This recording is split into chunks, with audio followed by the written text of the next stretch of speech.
Welcome to the Business of Apps podcast. You know it better than us.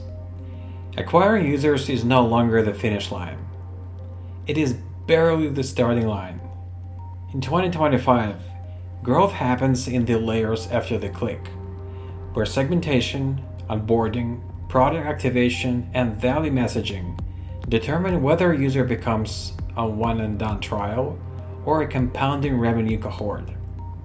In this special episode, we're syndicating the App Promotion Summit New York 2025 panel, The Modern UA Funnel, from acquisition to unstoppable retention.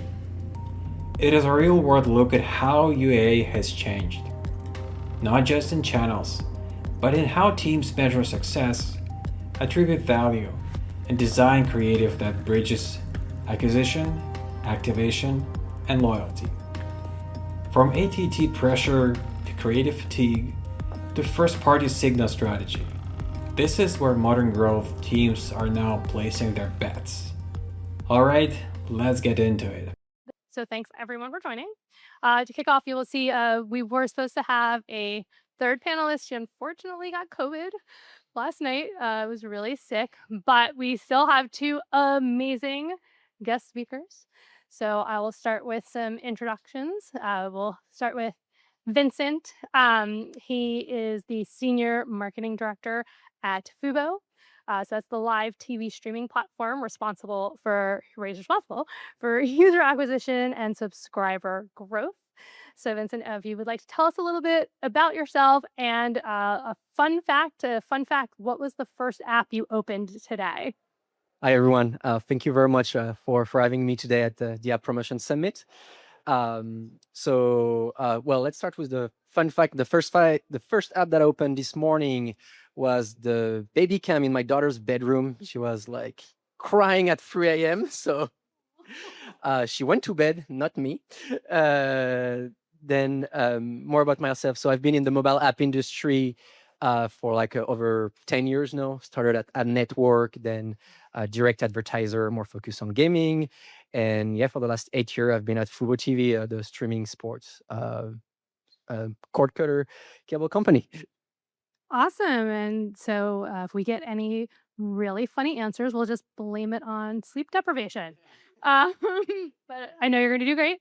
And then Jonathan, so he is the CEO of Zedge, which empowers tens of millions of users and creators through their various platforms. He's a fellow native New Yorker. So just so everyone knows how rare this is, you have two native New Yorkers sitting on stage. When's the last time you've heard that? He's an avid runner and history buff. So in addition to telling us about himself, I asked for a fun New York history fact. Thank you, Nicole, and thanks everyone in the audience for participating. I now live in New Jersey. I can't say that I'm we won't go there. But when I got into New York this morning, I was passing by Times Square, and it reminded me really two things about Times Square. Obviously, we see the billboards, and those billboards are reported to cost from an energy consumption perspective, like throughout, like $1 million a year. So that's just like a little interesting thing. But what's more interesting is that many of the brands that have bought signage there have also bought backup generators, and they've planned for blackouts. So considering that this is a marketing summit, that's really like, being progressive. And then the second thing is the first barcode that was actually in a billboard on Times Square was around 10 years ago. And think about where barcodes are today. You don't go anywhere without a barcode. So I guess the message from a marketing perspective is you try different things and eventually you'll get it right. Wow. Okay. Generators for billboards in Times Square. I definitely did not know that. So that I'm adding that to my fun New York fact. And yes, I think you're right about QR codes. That's an interesting one where no one thought it was going to happen. And then thanks to people in college and the pandemic, now we have QR codes everywhere. Awesome. So let's jump into the questions, which is why we're here. Vincent, you're up first. With rising acquisition costs, how do you identify and prioritize the most efficient channels for scaling user acquisition today? Yeah, well, they've been rising for sure. All the CPM, even like creating ads, everything has been rising on our side. I'm sure you're all experiencing the same issues. And well, the first thing is like to make choice. You cannot spend everywhere. And then so us, like we choose our traffic sources based on one key factor is like the incrementality. Is that traffic sources will bring and reach out new user that we wouldn't have get in any cases. So incrementality has been like really our focus over the past 2 years. We're testing a lot. We're still testing a lot. We tested with third-party partner internally, looking at the data. So incrementality is going to be like in this time is going to be like our key focus. That's great. And that is a really important topic, I'm sure, for so many of you in the room. And I would love, Jonathan, to hear your thoughts on that. Is incrementality also important, or what are your sort of big challenges right now? Sure. So let me break out our world. We've got sort of at two ends of the spectrum in terms of our business. We have our Zedge marketplace, which is a marketplace for everything having to do with mobile phone personalization, ringtones, wallpapers, app icons, video wallpapers, etc. We also have a full Gen AI creation suite in there. So that's both text to image, image to image, and text to audio. That app has surpassed around 750 million installs to date, primarily through organic channels. And we only started to invest in paid user acquisition, give or take around 3 years ago. And incrementality is absolutely one of the most important parts of deciding where do we expand. We use a third-party platform that helps give us better insights into that, in addition to using our own data science team to really unlock where we can see the best possible outcome. In addition to that, we have the leading photo competition game in the world, and that's a business by the name of Guru Shots.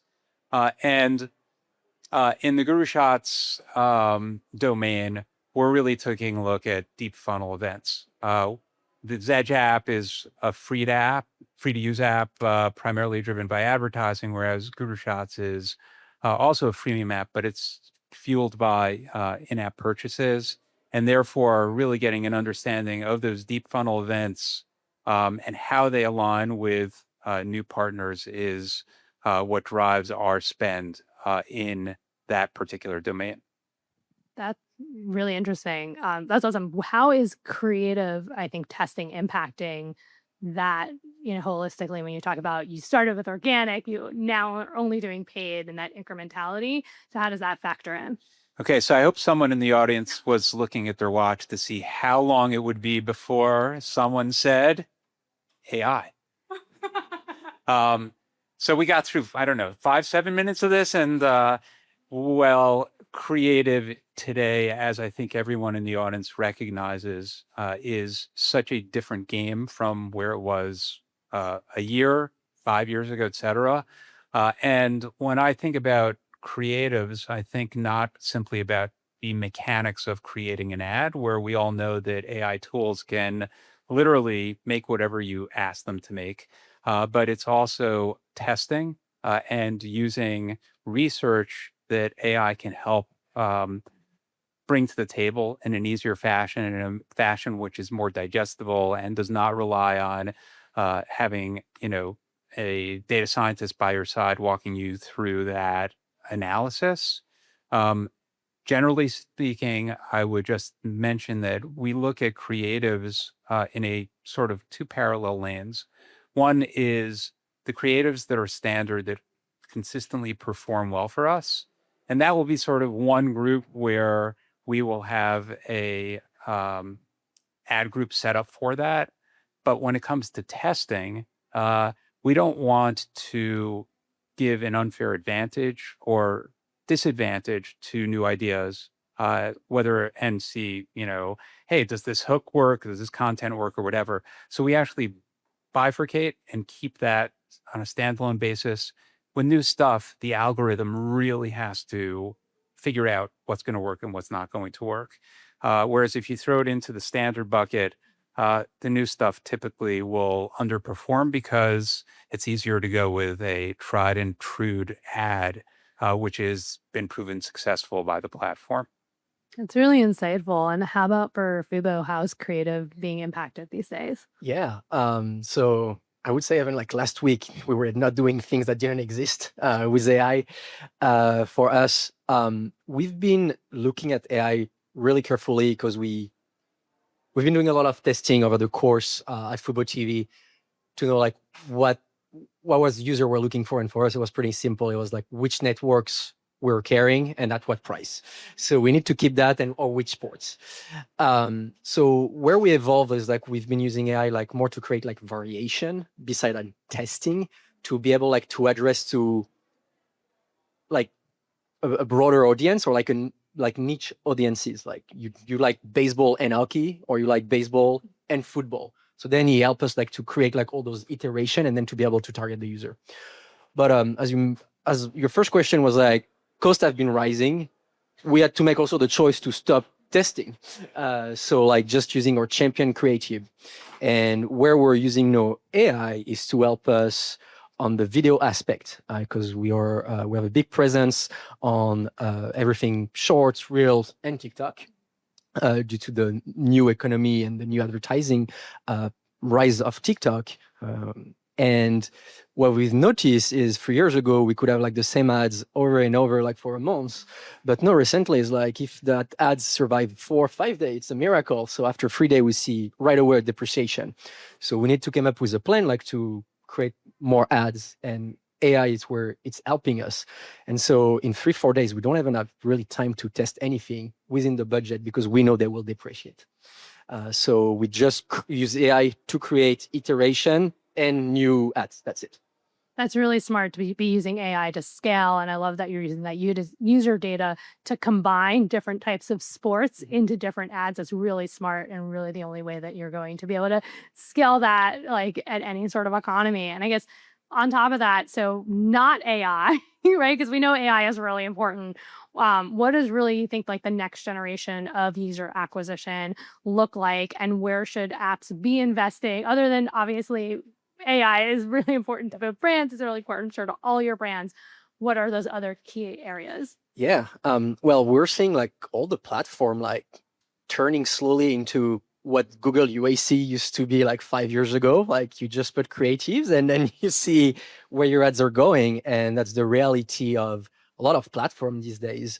Wherever you invest, no, it's kind of a black box. They like our rep or like trust the algorithm, and then you will see where it goes. And I mean, for people like us that we used to be like in so much control, like where you could like define target, but like 1,000 different look-like audience and suppression list, it's kind of difficult to accept that no, you just like load AI creative into an algorithm. So where I've been seeing things, and because like we've been doing a lot of Google UAC, is depending on the creatives that you load the algorithm with, it will go toward a specific audience or toward a specific channels. And so it's what we are trying to play with, like trying to play with the algorithm by, we know, for example, let's pretend like on Meta, like our video are too expensive and not working. Well, we simply like just don't upload video, and we'll just upload static creatives to keep things simple. So now there's like all that play with those platform by trying to beat the algorithm. But I do appreciate these days that there's less and less options, because at one point it was way too much. And at the end of the day, the algorithm was still showing you what you wanted to see, except you were setting so many parameters that they were showing exactly what you wanted to see. And they were not necessarily incremental leads or incremental actions. So the way we look at the world is there is advertising, there are influencers, and then there are creators. And we're beginning to focus much more on the creator universe. And these are really individuals that might be on TikTok that don't view themselves as being influencers, which creates an opportunity because they don't know how to price themselves. And if you've got a good ability to reach out to them and have them promote your product, they're micro, but they also have reach, and they also have the ability of going viral, and then monitor performance. against the price that you're paying, you may find that there is a much better outcome than if you go with one of the traditional platforms. I'd also point out it does take a little bit more elbow grease in order to secure these creators. I would recommend don't go to an influencer platform where you can just sort of go into that marketplace. Those guys know their business well. They know how to price themselves. This is really trying to find people that have not yet built out that expertise from a business perspective, but at the same point in time have reach and provide that organic interaction, which just automatically resonates with people on TikTok or in Reddit or whatever the case might be. That's great. So I think when you think about like marketing 5 years ago versus now, do you really see it as like a combination of working with these, soon to be big, but not big influencers and AI, or what would be your secret sauce today? Yeah, well, 5 years ago, I will say by contrast, and this really touches upon the incrementality shift, we were looking at last touch attribution. Life was really simple and easy and beautiful back then. And then ATT came in and suddenly, it gave us battle scars and so on and so forth. But at the same point in time, it has opened up the doors for us to try different things. And we have tried multiple avenues. Some succeed, some don't. The ones that don't, we will revisit from time to time. We actually just did some CTV stuff, but we didn't see any incremental lift. It's going to be very much dependent on the product that you're offering, what resonates with your user base, and that ability to just consistently test, not get beaten down by, oh, this didn't work, that didn't work, but just constantly come back and test. Be mindful of you don't need to spend a lot of money to test. And when you begin to see some signals that point in the right direction, that's where you begin to scale up and see how far you can go before you hit that ceiling, if you will. That's awesome. So I want to go back to AI for a little bit. And Vincent, I think great question. You guys had a lot of, I think, great starter points. But how do you, in today's world, really separate out the hype from like what actually works? Like, what are those real tools, and what's your process to getting to that? Yeah, so we had to calm down a little bit, like our creative designer. We're coming with design every day, like for us to launch. But first, we had like that constraint of budget, and also we had our objectives. So we knew like or like best creatives working. So the way we rationalize it is, so I'm going to take the video aspect now, is so due to the heavy shorts and TikTok video that we required to keep being efficient, what we do is like each designer is doing like a weekly video these days with like a brand new concept. And so like that, you give us like variety. So it's all about like creating variety, and that's where we're using AI. We're looking at any fun or any like really generic videos, but at the end of the day, as much as we can create creatives and test, everything needs to be organized and rationalized. There's no way we could have tested like the 1,000 different static or video that they created in less than 1 hour. First, it was like humanly impossible for us to launch, while for them suddenly become easy to create. So it's really about the organization of those projects and the frontier of still being efficient and going a little off the rails, like to create something fun and new that will be considered as a test. Awesome. Yeah, you can follow? Yeah, I was going to point out one thing. We've who's not using AI today, but what we've asked our marketing team to do is, and not only our marketing team, it's true of anyone. So our marketing team is obviously using all of the standard tools that help create faster. And the initiative throughout the company is how do we become truly an AI-driven company? And each particular team was given a mandate, come back with 3 projects. Don't worry about tooling, but come out with 3 projects that can really lend themselves to freeing up a lot of time, helping solve a pain point, and allowing one to focus on higher level problems. In the domain of UA, the project that is being worked on right now is literally having AI do the research around what competition is doing the ideation around new ad concepts, coming up with the scripts, coming up with the hooks, and then actually using AI to create those. So the question that I'm consistently asking when walking into meetings, and it doesn't matter whether it's marketing, whether it's sales, whether it is engineering, is can we build an agent for that? Where we as human beings really make the difference is how well do we build that? And then the oversight so that hallucinations don't suddenly, as you said, you need the guardrails there, but allows for us to think about things from a much different perspective. And I'll just close by saying that I've told each team that I want them to actually go out and build this stuff without going to engineering.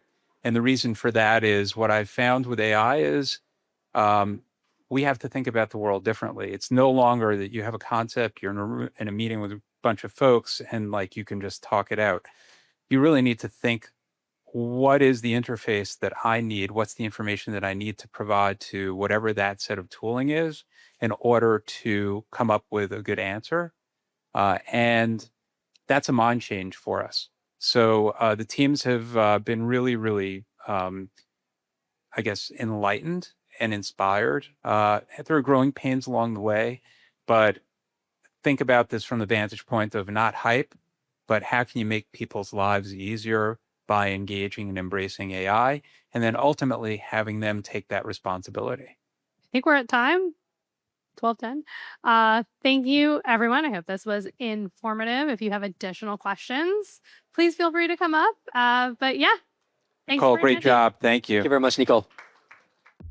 And that was the episode, The Modern UA Funnel from Acquisition to Unstoppable Retention, featuring the discussion panel from the App Promotion Summit New York 2025. To listen to more episodes, subscribe to our podcast on iTunes, Spotify, Stitcher, YouTube podcasts. Just search for Business of Apps and you will find us easily. Remember, we release episodes on Mondays, so subscribe and you'll be able to get new episodes on your smartphone, tablet, or computer as soon as we release them. And please don't forget to leave us a review or comment on iTunes. It is highly appreciated. And all episodes will also be available on businessofapps.com. Thank you for listening. See you next week.